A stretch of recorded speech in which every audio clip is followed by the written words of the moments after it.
All the ingredients in this restaurant were made from human flesh. The chef called the creator out, and the next moment they were sacrificed. Their body was carried into the kitchen, and after cooking, a delicious rack of ribs was ready. I watched the chef treating the guests as ingredients. Suddenly, sirens blared outside. The chef noticed something was amiss. The staff hurriedly tried to clean up the scene. They quickly fixed the guests' appearances, afraid the police would notice anything unusual. I secretly used a radio to call for help. Sure enough, a police officer soon entered the restaurant. He asked who had called the police. The guests were too scared to speak. Only the chef explained, saying everyone was enjoying dinner. The officer looked slightly puzzled. Then he noticed one of the VIPs, the celebrity he had always admired. He wanted an autograph. The celebrity had no choice but to comply, but when the officer took the autograph, he saw a hidden plea for help written on it. He urgently told everyone to stay still. The people around him became instantly excited. They accused the chef of trapping us here. They begged the officer to save us. All eyes turned to the chef, but the next moment, the officer aimed his gun at the candle on my table. He happily picked up a lighter, then walked toward the kitchen as if nothing had happened. Only then did everyone realize that the officer was part of the chef's staged act. Despair washed over us like a tidal wave, but I refused to give up. I remembered the chef's photo. He never smiled after his career took off.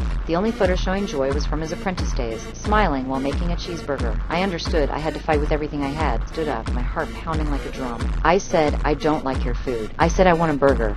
Is there any? The chef looked at me in surprise. He agreed to my request. He made a hamburger with his own hands. I took a big bite of the burger. I told him it was the best thing I'd ever eaten. I'd like to take a burger to go. He merely nodded to the waiter, opened the door, and let me leave the restaurant.